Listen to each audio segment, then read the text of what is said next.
Hey guys, Rashid Phillips here, and I'm back with my buddies Masterbuilt to bring you a delicious breakfast recipe that we're going to be making on our Gravity Series 1050 on this year's Smoke Sessions. We're making pancakes, bacon, scrambled eggs with cheese. We're even going to toss in some hash browns because why not? Let's get started. We have our pancake batter mixture. One thing about batter, pancake batter specifically, you can over mix it. This is something you're going to want to do by hand. You're not going to want to use a standing mixer or anything. Just get it in there until everything is incorporated rather smoothly.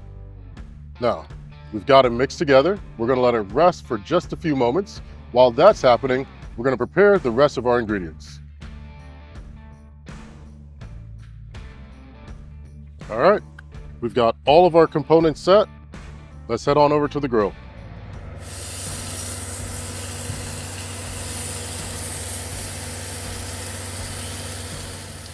All right, guys, we did it. We made an amazing pancake, scrambled egg and cheese, bacon, and potato hash breakfast.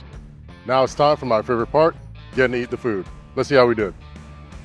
The perfect bite has a little bit of everything. Simple, fun, and flavorful. It's very easy to scale, whether it's just for yourself or for a large family. For recipes like this and more, make sure to visit masterbuilt.com.